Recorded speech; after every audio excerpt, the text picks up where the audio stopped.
My parents covered up that my sister slept with my husband. I was shattered to the core. So at her baby shower, I will present a gift that makes them remember and be remembered forever. Perhaps starting with an introduction and a brief explanation about my family is the best way. I always knew I wasn't the favorite. Nobody ever told me directly, but you can feel it in your bones. It's the way your parents look at you compared to your sibling, how they talk to you, how they always choose them in both the small and big moments. My sister Lisa was always the golden child, the one who could do no wrong, the one who got all the love and attention while I watched from the shadows. Growing up, it was obvious. If Lisa got a good grade, it would be framed on the wall. If I got a good grade, I'd get a brief smile before they continued talking about Lisa's achievements. I was her shadow. But despite everything, I never hated her. Sure, I resented the way my parents put her on a pedestal, but she was my sister and I loved her. At that time, it wasn't her fault that our parents treated us differently. I thought that would be enough, that although things weren't fair in childhood, as adults we'd find our place and our relationship would balance out. But I was wrong. So terribly wrong. 2 days ago, everything fell apart. It was supposed to be a happy evening. My parents had invited us over for dinner to celebrate Lisa's pregnancy. I was genuinely happy for her. She and her husband, Ken, had been trying for a while, and I knew how much it meant to her to start a family together. So I went, despite the knot in my stomach that I always feel when I'm around my family. It's a constant reminder that I'm not enough, that I'm always second best compared to Lisa. Ben, my husband, was by my side as he had been for the past 5 years. He knew how complicated my relationship with my family was and had always been my support, the one person who made me feel seen, or so I thought. The dinner was fine, normal even. We were all sitting around the table, laughing and celebrating Lisa's news. My parents, as expected, were beaming with pride, gushing about Lisa's pregnancy as if she had invented motherhood. But that didn't surprise me anymore. I smiled and congratulated her, pretending everything was fine. It was later, when I overheard my parents talking, that my entire world fell apart. After dinner, I excused myself to use the bathroom. On my way back, I passed by the kitchen and overheard my parents whispering. I should have kept walking, but something in their hushed tones made me stop. And that's when I heard it. My mom was saying they would never tell me anything about Lisa's mistake. At first, I was confused, wondering what mistake they were talking about. But then the answer hit me, like a slap in the face. They were talking about how Lisa had slept with Ben, my husband. Apparently, it happened a few months ago, and they decided not to tell me to protect Lisa because she was their precious girl and didn't deserve to have her image tarnished. They called it a simple mistake, a lapse in judgment, something that should be forgiven, because according to them, the important thing was that she managed to get pregnant. I stood there frozen, unable to move, unable to breathe. The walls seemed to close in around me. My mind was flooded with disbelief, betrayal, and rage. My husband, my partner, the man I trusted with my life, was a traitor, and with none other than my own sister. And worse, my parents knew. They had kept it a secret, choosing to protect Lisa instead of telling me the truth. They chose her again over me. It felt like all those years of feeling less were somehow validated. They made their decision, and it wasn't me. I don't even remember how I left that house that night. I vaguely recall muttering something about not feeling well and needing to leave. I couldn't face them. Not my parents, not Lisa, and especially not Ben. So I just left, got in my car and drove. But I don't remember where I went. I just needed to be away from them, away from the reality of what I had just learned. It felt like my whole life was a cruel joke, like nothing made sense anymore, like I was falling into a void with no way to stop. It's been 2 days, and I still can't process it. I haven't confronted anyone. I've barely spoken to Ben since that night. He keeps asking me what's wrong, why I'm so distant, but I can't even look him in the eye, let alone talk to him.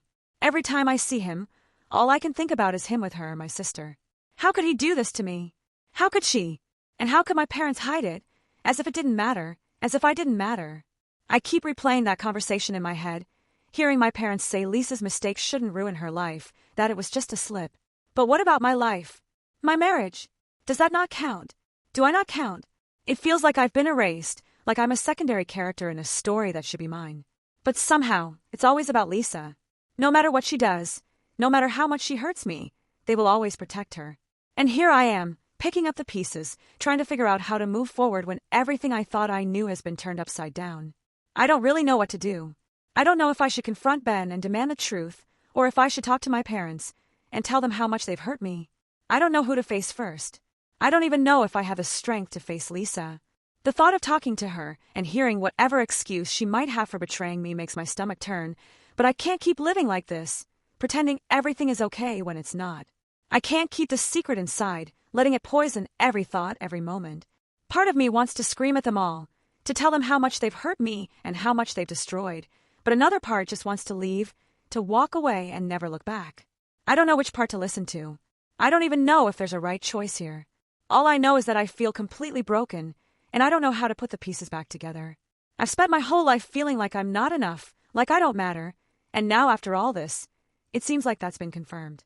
My parents have made it clear that Lisa will always be the priority no matter what she does or who she hurts. But where does that leave me? How do I move forward knowing that the people who should love and protect me have chosen someone else time and time again? I have no answers. I wish I did. I wish I knew what to do, how to fix this, or at least how to move on. But right now, all I feel is overwhelming betrayal and pain, and I don't even know how to make it stop. That's why I'm here, really, writing this post, hoping that someone, anyone, will tell me what to do because I feel like I'm falling apart and I don't know how to stop it. I know that from the outside, it's easy to have an opinion, and that's what I'm looking for, but from the inside, it feels overwhelming. Update 1. It's been more than 2 weeks since my original post. I've had time to think, to feel, and to plan. At first, I was paralyzed by the pain, confusion, and betrayal, but now that numbness has faded and has been replaced by something cold, sharp, and much more dangerous. At first, I thought confronting Ben, Lisa, and my parents might give me some closure, but now I've decided on something completely different. Yes, I will confront them, but not to yell, cry, or ask for explanations. Instead, I want them to feel the same pain I've been drowning in. I want revenge. I'm going to exact the most thorough revenge possible within the bounds of the law. These past few days, I've been meticulous. I've been patient. They think I know nothing, that I'm that second-rate daughter and wife who just smiles and goes along with everything. Let them keep thinking that, because in the meantime, I've been working in silence, gathering evidence to back up everything I heard that night. Betrayal always leaves traces, even when the betrayers think they've covered their tracks, and I'm determined to find every last detail they thought was hidden. First, let me tell you about the baby shower. Yes, there's a baby shower. A few days after my last post, my mother called me with her usual cheerful tone, pretending as if nothing had happened, as if she hadn't been part of this massive betrayal. She wanted to know if I'd organize Lisa's baby shower, since for my family, I'm basically a servant, and of course, I'd be the one to take care of it. Probably, if this situation were reversed, she wouldn't ask my sister to organize this. Yes, she wanted me to celebrate the very person who destroyed my marriage and my life. The audacity left me speechless for a moment, but then it occurred to me to use this to my advantage. This could be the perfect opportunity to set the stage for what's coming. Of course, I agreed. I said yes, making sure my voice didn't reveal my true intentions. She was so pleased, almost euphoric. Lisa will be so happy, she said. I smiled over the phone, thinking about how happy Lisa would be when she found out what I had planned for her. But before making my move, I needed to gather as much as possible. I'd become almost obsessive about uncovering every last secret, every message, and every piece of evidence showing exactly what they did to me. At night, while Ben sleeps, I go through his phone, his laptop, even his old backups. At first, I wasn't sure if I'd find anything. Maybe they'd been smart enough to cover their tracks, but people always get careless when they think they have the upper hand. The first evidence came in the form of a hidden folder on his phone. He thought he was clever naming it something innocent, but I know him too well. Inside were photos, pictures of him with Lisa. And it turns out, it wasn't just once, but an elaborate affair. Some photos seemed innocent at first glance, but others, well, let's just say they made it clear what had happened between them.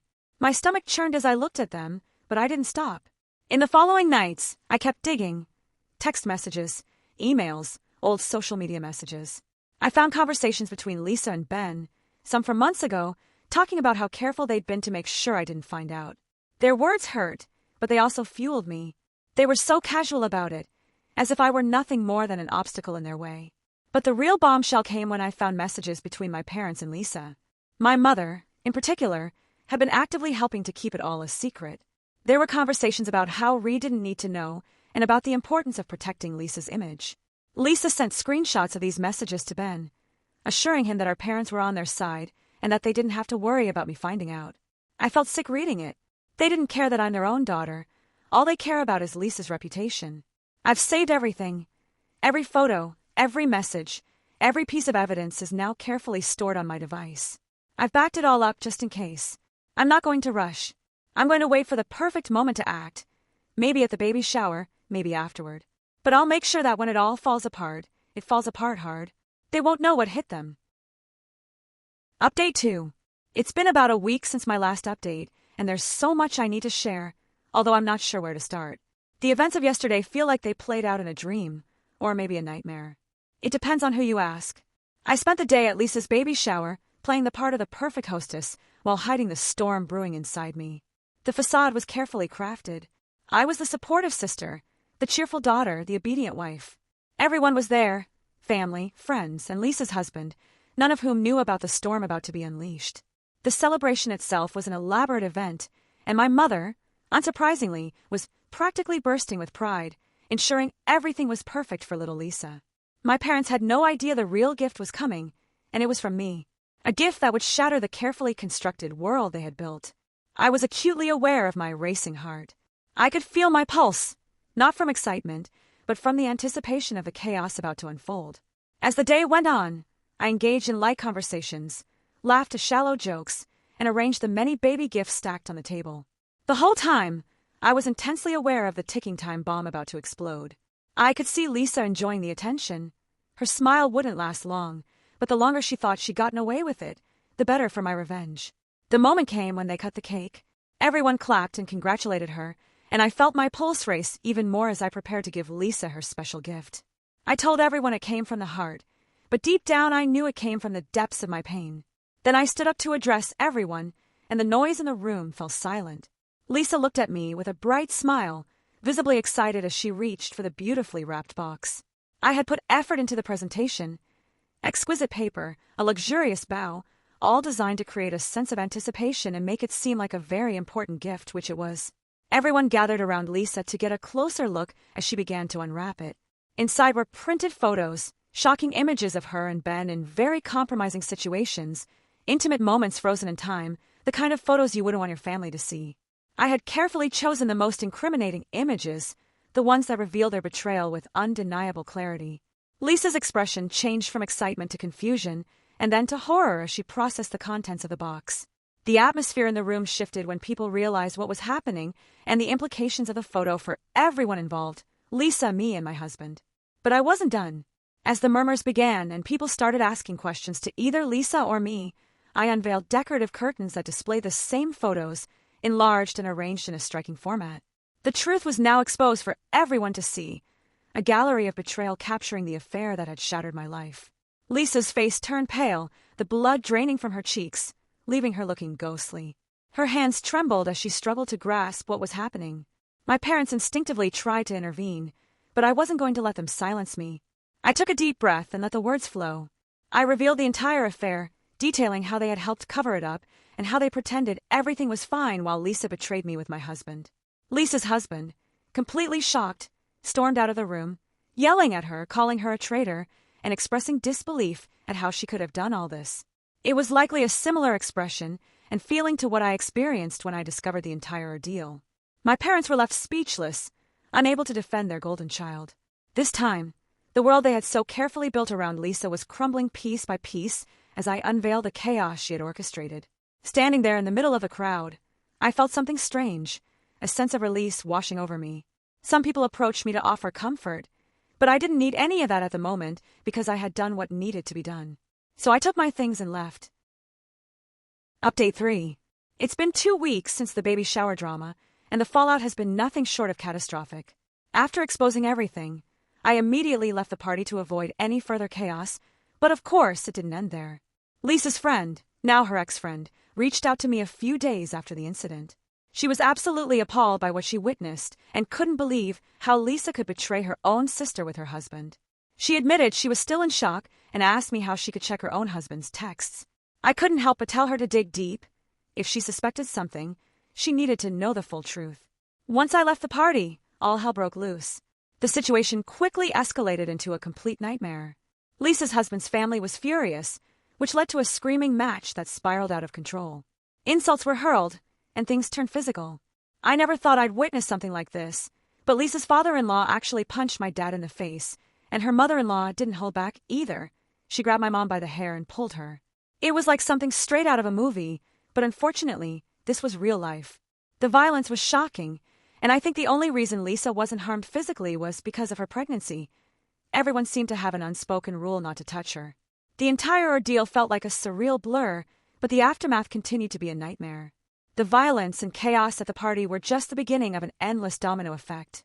The family drama only intensified as people picked sides. Lisa's ex-friend, the one who had been utterly blindsided, was left to pick up the pieces of her own shattered world. Her heartache didn't end with Lisa's betrayal. No, she had another shock in store. After digging through her husband's phone, she discovered that he'd been cheating on her and the other woman, my sister. The devastation was palpable as she confronted him, and things escalated even further when she dropped the bombshell about my ex-husband's affair with Lisa. The fight that ensued was like something out of a bad soap opera. Her husband, in a fit of rage, punched my ex right in the face. Ironically, this was the moment that my ex finally took a blow he couldn't dodge, something he'd managed to avoid during the party's chaos. At this point, the situation had become completely out of hand. My ex-husband, always the drama magnet, immediately threatened to sue the other man for the assault. But honestly, I was so emotionally drained by this point that I couldn't bring myself to care. Let him handle his own legal drama. He always seemed to create problems for others, and now he was in the middle of his own mess. It's just another layer of nonsense that I'm no longer willing to invest in. Meanwhile, my sister's marriage also crumbled under the weight of her infidelity. Her husband, who had already been on edge before all this, filed for divorce, and it's been an agonizing process ever since. The fact that there's a baby involved makes everything more complicated. They've been dragging their feet, trying to figure out custody and who's responsible for what, all while tensions rise in their already strained relationship. The emotional toll on both of them has been immense, and I can't help but wonder if things would have been different if the truth had come out sooner. But it is what it is. As for my ex-husband and I, the divorce was wrapped up in record time. There were no drawn-out battles or complicated negotiations.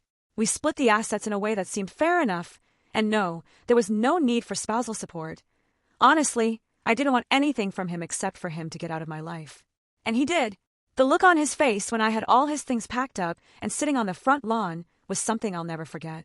He didn't even try to argue or explain himself. He just silently gathered his things and left. I haven't heard a word from him since, and at this point, I'm thankful for the silence. I've moved on, and I'm relieved to finally have closure.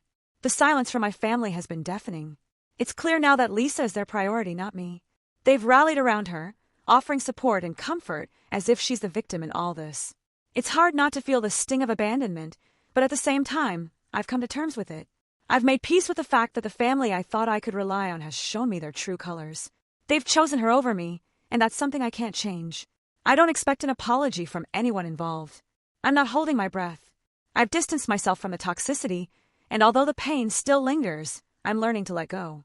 I know it's time to focus on myself and my own healing. But just when I thought things couldn't get any more twisted, the most jaw-dropping revelation came to light. The DNA test results confirmed that my ex-husband isn't the father of my sister's baby. The real father? None other than Lisa's ex-friend's husband. Yes, the same man who's now filing for divorce after being caught in his own affair.